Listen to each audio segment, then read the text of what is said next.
나는 앞으로 어디에서, 누구와, 어떻게 살아야 할까? 이 질문에 명확한 답을 내리지 못한 채 내일을 막연하게 보내고 있는 분들이 많습니다. 그리고 대부분은 이렇게 말하죠. 자식들과 함께 살아야 하지 않을까? 요양보호사를 쓰는 것도 방법이겠지. 요양원에 들어가야 할까? 하지만 지금부터 전해드릴 이야기를 들으면 당신도 알게 될 것입니다. 그 누구도 알려주지 않았던 네 번째 선택지가 존재한다는 사실을. 68세의 김건호 씨는 자녀와의 동거, 요양보호사 고용, 그리고 요양원 입소라는 전통적인 세 가지 노후 방식 모두를 경험했습니다. 그리고 모두 실패했습니다. 그러나 그는 절망 끝에서 누구도 시도하지 않았던 방식으로 완전히 새로운 삶을 시작했고, 지금은 매일이 살아있음을 느끼는 소중한 시간이라고 말합니다. 반면 76세의 이태성 씨는 국민연금만으로 생활하는 현실 속에서도 뜻밖의 노후 성공을 이뤘습니다. 가족과 멀어진 채 만성 질환까지 앓고 있었지만, 그는 놀라운 방식으로 공존의 삶을 실현해냈습니다. 이 두 사람의 실화를 통해 지금 당신도 느끼고 있는 그 노후에 대한 두려움이 희망으로 바뀔 수 있다는 것, 그것을 지금부터 증명해 보이겠습니다. 김건호 씨는 은퇴 후 아내와 함께 조용히 여생을 보낼 계획이었습니다. 하지만 아내가 갑작스럽게 세상을 떠난 후 모든 것이 달라졌습니다. 아침에 눈을 떠도 부엌에서 들리던 익숙한 소리는 사라졌고, 밥을 차리는 것도 귀찮아져 끼니를 거르는 날이 많아졌습니다. TV를 켜도 집 안은 그저 조용하고 하루하루가 공허하게 흘러갔습니다. 이렇게 혼자 사는 게 이렇게 고요하고 힘든 거였나? 그는 결국 자식들에게 연락했습니다. 너희 집에서 같이 살 수 있을까? 아들 내외는 환영했습니다. 아버지, 당연히 오셔야죠. 혼자 계시면 안 돼요. 손주들도 처음엔 기뻐했죠. 저녁 식사 시간마다 가족의 따뜻한 대화를 나눴고, 주말엔 함께 외출도 했습니다. 하지만 그 따뜻함은 오래가지 않았습니다. 몇 달이 지나자 변화가 시작됐습니다. 아들 부부는 일로 바빴고, 손주들도 학업과 친구들과의 모임으로 늘 집을 비웠습니다. 낮 시간에는 김 씨 혼자 남아있을 때가 많아졌죠. 왜 이렇게 더 외로워진 기분이지? 가족과 함께 있는데 말이야. 거기다 작은 생활 습관의 차이도 점차 충돌을 낳기 시작했습니다. 아버지, 소금 조금 줄이시면 좋을 것 같아요.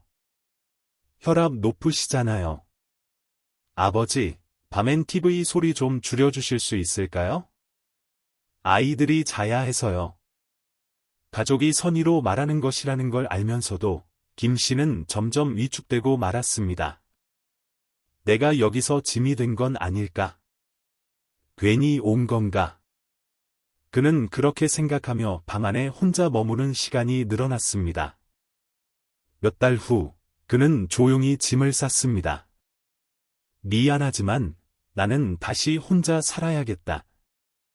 아들은 걱정했지만 김 씨의 눈빛은 단호했습니다.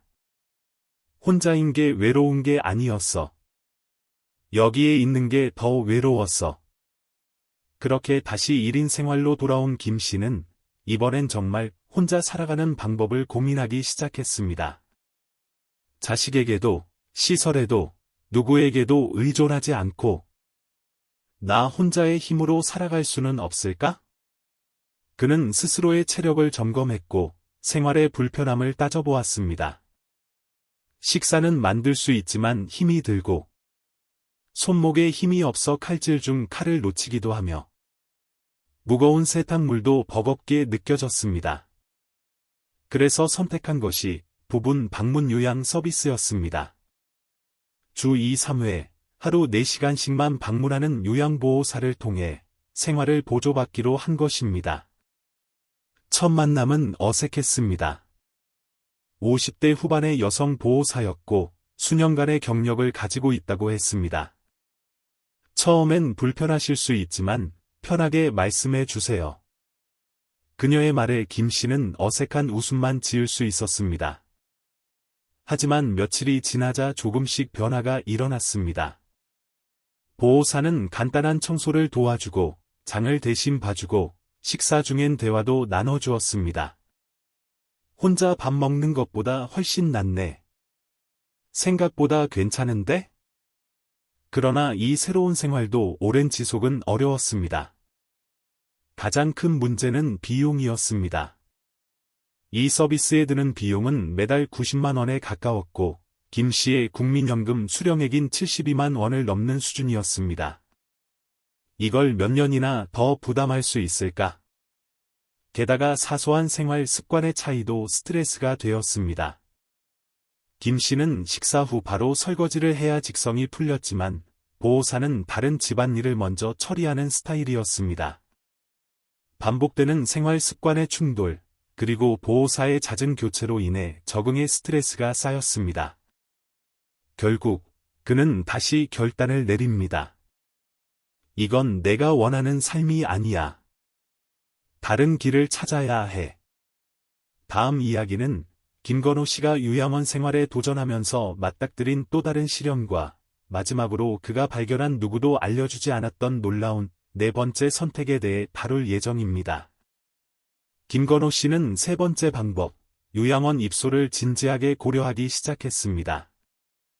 자식과의 동거도 요양보호사도 나에겐 맞지 않았다면 시설에서는 좀 더 안정적인 삶을 살 수 있을까? 그는 온라인으로 각종 요양원을 조사했습니다. 생각보다 다양한 형태의 시설이 있었고 일부는 의료 서비스를 제공하고 일정 비용 이상을 지불하면 비교적 쾌적한 환경도 가능해 보였습니다.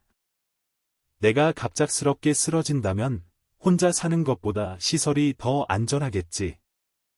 하지만 주변 사람들에게 이야기를 꺼내자 돌아온 반응은 의외로 부정적이었습니다. 자유가 없어. 모두가 정해진 시간에 맞춰 살아야 해서 오히려 더 힘들어. 집이 아닌 데서 늙어간다는 게 참 외롭더라. 그래도 김 씨는 직접 경험해보기 전엔 판단할 수 없다고 생각했습니다. 그는 결국 결심합니다. 한 달만 살아보자. 괜찮으면 계속 있고 아니면 돌아오면 되지. 입소 첫날, 그는 낯선 풍경 앞에 서 있었습니다. 오랜 세월을 살아온 집을 떠나는 일, 단순한 이사와는 달랐습니다. 익숙한 냄새, 손때 묻은 가구들, 매일 아침 해가 드는 창문. 그 모든 것을 뒤로하고 낯선 벽지와 새 침대가 있는 방으로 들어선 순간, 마음 한구석이 시리게 공허해졌습니다. 처음 며칠은 예상외로 괜찮았습니다. 비슷한 연배의 어르신들과 말벗도 생겼고, 함께 식사하며 옛날 이야기를 나누는 시간도 생겼습니다. 나와 비슷한 외로움을 가진 사람들이라는 공감이 있었죠. 그러나 시간이 지날수록 숨이 막히는 듯한 답답함이 찾아오기 시작했습니다. 가장 먼저 다가온 문제는 별표, 자유의 박탈, 별표이었습니다. 아침 기상 시간은 모두가 똑같고 늦게 일어나는 건 허용되지 않았습니다. 식사는 정해진 시간에 일괄 제공되며 개인적인 메뉴 변경은 어려웠습니다. 외출은 반드시 사전 신청을 해야 하고 승인 없이는 나갈 수 없었습니다. 평생 자기 방식대로 살아온 김 씨에게는 그 작은 제약 하나하나가 견디기 힘든 속박처럼 느껴졌습니다. 이게 내가 살아가는 방식이 맞는 걸까? 나 아직 정해진 시간표에 맞춰 움직일 나이 아닌데. 두 번째 문제는 개인 공간의 부족이었습니다. 김 씨는 다행히 2인실에 배정되었지만 룸메이트와의 생활 리듬은 완전히 달랐습니다. 한 사람은 밤늦게까지 TV를 보는 사람이었고 김 씨는 아침형 인간이었습니다. 자연스럽게 생활 충돌이 생기고 작은 일에도 민감해졌습니다. 가장 치명적이었던 건 자존감의 붕괴였습니다. 나는 아직도 혼자서 살아갈 수 있는데 여기선 마치 모든 걸 남한테 맡겨야 하는 존재처럼 여겨지는 기분이야. 내 삶인데 왜 내가 결정하지 못하지? 김 씨는 그렇게 매일 밤 침대에 누워 자신을 자책했습니다. 그리고 한 달이 끝나는 날, 그는 결단을 내립니다. 이곳은 내 자리가 아니야. 나는 다시 나의 삶을 살겠다. 집으로 돌아온 날, 그는 그 어떤 시설보다도 평온함을 느꼈습니다. 정해진 시간에 맞추지 않아도 되는 아침. 원하는 대로 차려 먹는 식사. 자신의 리듬대로 살아갈 수 있는 공간. 이게 바로 그가 원하던 삶이었습니다. 하지만 문제는 여전히 남아 있었습니다. 앞으로 어떻게 살아야 할까? 자녀와 살 수도 없고, 요양보호사도 오래 유지할 수 없고, 요양원은 더더욱 아니었다면, 그는 다시 혼자 고민하며 시간을 보내고 있었습니다. 그러던 어느 날 저녁, 복도 너머에서 부부 싸움 소리가 들려왔습니다. 오늘은 당신이 어린이집 데려오기로 했잖아. 갑자기 회에 생겼다니까. 그럼 당신이 데려가지 그랬어. 나는 지금 저녁 준비하고 있잖아. 옆집의 젊은 부부가 아이의 어린이집 하원 문제로 다투고 있는 듯했습니다. 그 순간 김 씨의 머릿속에 스치는 아이디어가 있었습니다. 내가 그 아이를 대신 데려오면 어떨까? 다음 날, 김 씨는 조심스럽게 옆집을 찾아갔습니다. 어제 소리가 조금 들렸습니다. 혹시 제가 아이 하원 도와드려도 될까요? 부부는 처음엔 당황했지만 김 씨의 진심이 느껴지자 이내 얼굴이 환해졌습니다. 그 대신 저는 요리엔 약하니 저녁 한 끼만 챙겨주시면 됩니다. 이렇게 시작된 별표 세대 교류형 상생 라이프 별표는 누구도 상상하지 못한 새로운 삶의 형태로 이어지게 됩니다. 다음 파트에서는 김건호 씨와 옆집 가족이 만들어낸 새로운 공존 방식이 어떻게 이어졌는지, 그리고 76세 이태성 씨가 또 다른 방식으로 노년의 삶을 성공적으로 만들어낸 두 번째 이야기를 이어갑니다. 이상하고도 새로운 동거가 시작됐다. 68세 김건호 씨와 30대 맞벌이 부부, 그리고 그들의 5살 아이. 그들은 법적 가족도 계약 관계도 아니었다. 하지만 서로가 필요한 존재라는 사실 하나만으로 작은 공동체가 만들어졌다. 오후 4시 30분이 되면 김 씨는 산책 사마 근처 어린이집으로 향했습니다. 문 앞에서 아이를 기다리는 동안 젊은 부모들은 야근 준비를 여유 있게 할 수 있었고, 아이는 늘 할아버지 품에서 밝은 얼굴로 퇴근했습니다. 그리고 오후 6시 30분, 옆집에서 저녁 식사가 준비되었습니다. 김 씨는 오랜만에 따뜻한 밥상을 받으며 누군가와 함께 식사하는 행복을 되찾았습니다. 식탁 위에서는 그날 아이가 했던 말실수나 장난 이야기로 웃음꽃이 피었습니다. 할아버지 오늘 유치원에서 동물농장 했어요. 소는 예요. 김 씨는 아이의 말에 웃음을 터뜨리며 대답했습니다. 우리 땐 소가 마을 한가운데 다녔지. 진짜 냄새도 맡아봤다니까. 처음엔 단순한 교환 관계였습니다. 하원 도움 좌우상 방향 화살표 저녁 한 끼. 하지만 시간이 흐르면서 이 관계는 점점 서로의 삶을 보완하는 동반자 관계로 변해갔습니다. 김 선생님, 혹시 이번 주에 장 보실 거예요? 저희가 대신 다녀올게요. 고맙네. 그 대신 욕실 전등이 깜빡거리더라. 내가 갈아놨네. 그들의 생활은 서서히 얽혀 들어갔고, 김 씨의 외로움은 눈에 띄게 줄어들었습니다. TV 소리가 사라진 집, 조용한 식사 시간. 혼자 걷던 오후 산책길이 이제는 아이와 손을 잡고 걷는 따뜻한 여정으로 바뀌었습니다. 무엇보다 그는 깨달았습니다. 나는 단지 도움을 받는 존재가 아니라 누군가에게 도움이 될 수 있는 사람이다. 노년의 삶이란 누군가에게 의존하는 것이 전부가 아니었습니다.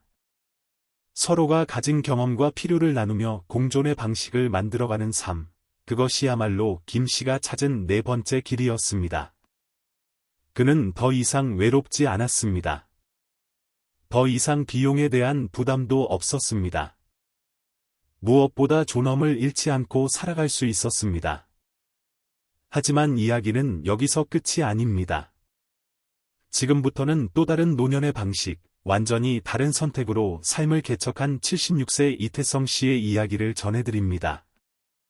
이 씨는 오랜 세월 허리 디스크 통증을 안고 살아왔습니다.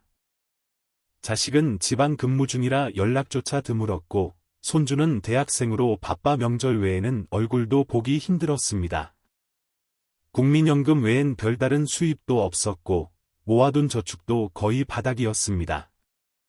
요양보호사를 고용하기에는 턱없이 부족했고, 요양원은 꿈도 꿀 수 없는 선택지였습니다. 그는 매일 창밖을 바라보며 한숨을 쉬었습니다. 이러다가는 조용히 늙어 죽겠구나. 그러던 어느 날, 밤늦게 우연히 본 TV 다큐멘터리 한 편이 그의 삶을 송두리째 바꿔놓습니다. 내용은 이랬습니다.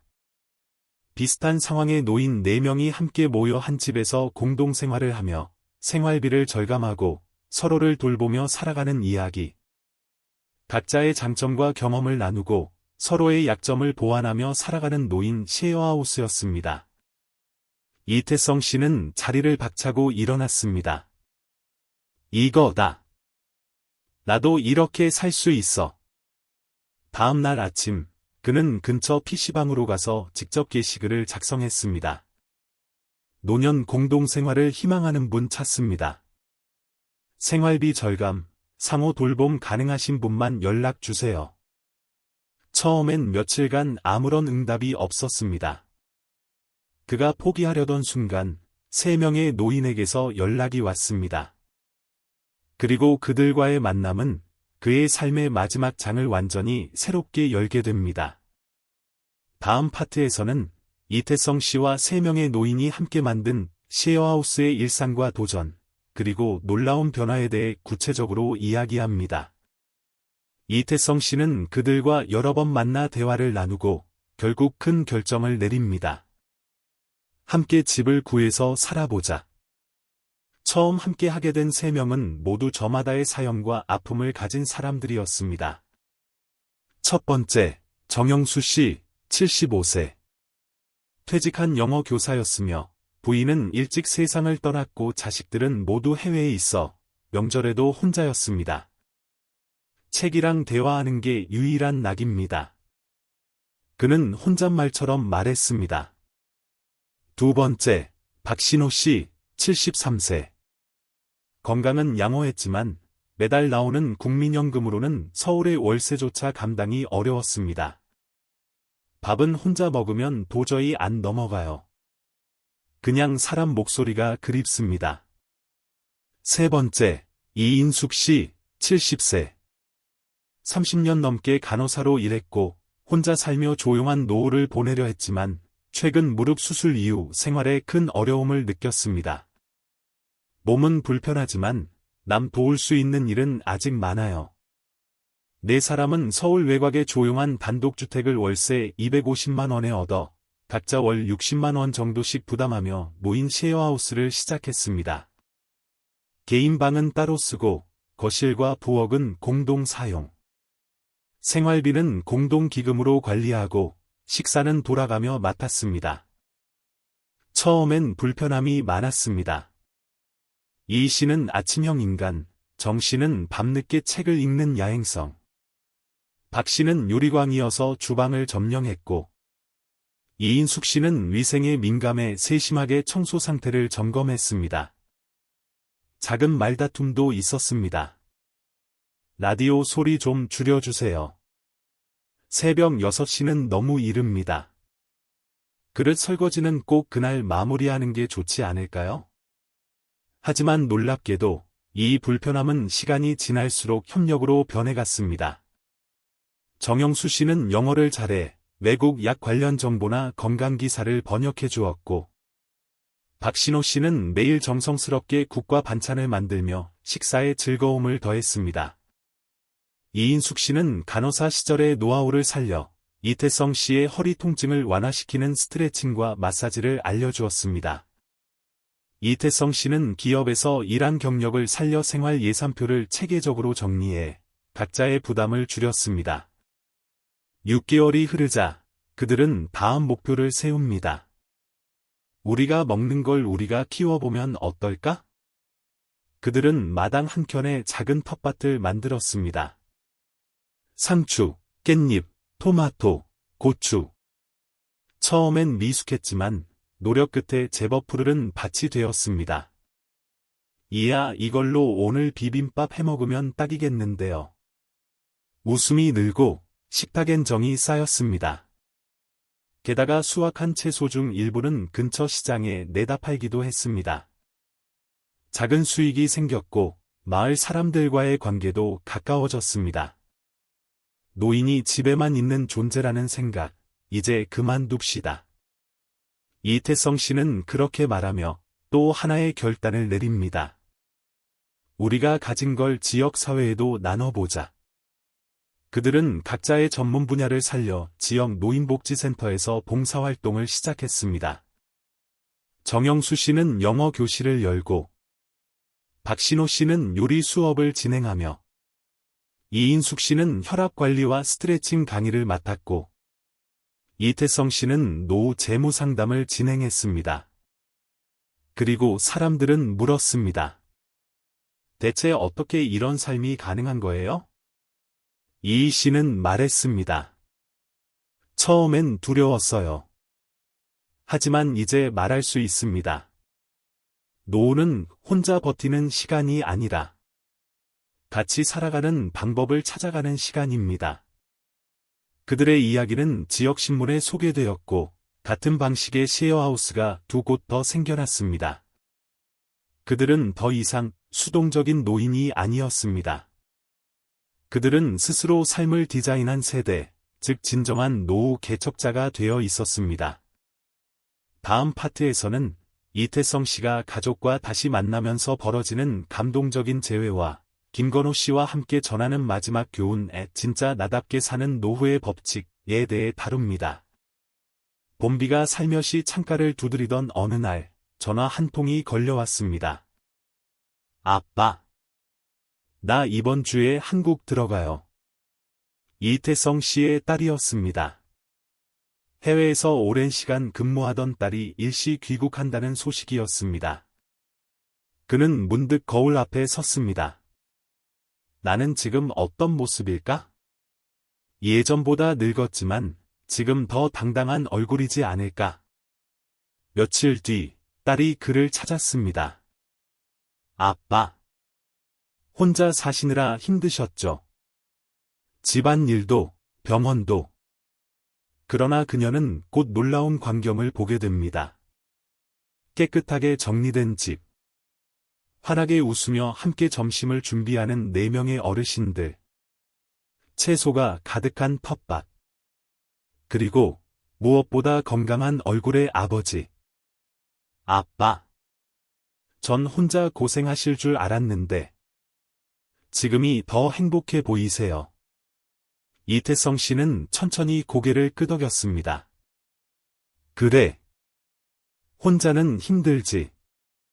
하지만 혼자가 아니게 만드는 건 내가 선택할 수 있는 일이더라. 나는 기다리지 않았어. 먼저 움직였고, 먼저 말을 걸었고, 먼저 함께하자고 손을 내밀었지. 그게 내 인생을 바꿨어. 딸은 눈시울을 붉히며 손을 잡았습니다. 저도 배워야겠어요. 나이와 상관없이 인생은 스스로 만드는 거라는 거려. 그날 이후 이태성 씨는 딸 가족과도 새로운 관계를 이어가게 됩니다. 더 이상 도움을 주거나 받는 일방적인 관계가 아닌 존중과 교류의 관계로. 그리고 한 달 후. 그와 김건호 씨는 지역 커뮤니티 센터에 함께 나가 노년 설계 강연을 시작합니다. 자녀와 함께 살지 않아도 괜찮습니다. 요양원에 가지 않아도 괜찮습니다. 돈이 많지 않아도 괜찮습니다. 대신 스스로 선택하는 용기만 있다면 말입니다. 그들의 강연은 매회 만석이었고, 그들을 통해 노후는 정해진 길이 아니다는 메시지가 전국으로 퍼지기 시작했습니다. 그들은 말합니다. 노년은 끝이 아니다. 새로운 삶의 시작이다. 노후는 선택하는 것이 아니라 만들어가는 것이다. 노후는 약자가 되는 것이 아니라 함께 살아가는 법을 배우는 시기이다. 이제 질문은 당신에게 던져집니다. 당신은 어떤 노후를 만들고 싶습니까? 가족과 함께하는 따뜻한 집인가요? 아니면 혼자서도 자유롭고 품위 있는 삶인가요? 당신이 선택하지 않는다면 누군가가 당신의 노년을 대신 결정하게 될지도 모릅니다. 하지만 오늘 이 이야기를 들은 당신은 압니다. 선택은 지금부터 당신의 손 안에 있다는 것을. 지금 당장 해보세요. 나의 강점은 무엇인지 종이에 써보세요. 내가 의지할 수 있는 이웃, 친구, 커뮤니티는 어디인지 떠올려 보세요. 그리고 스스로를 도움받는 존재가 아닌 함께 살아가는 존재로 정의해 보세요. 당신의 노년은 아직 쓰여지지 않았습니다. 지금부터 당신이 직접 써 내려가면 됩니다.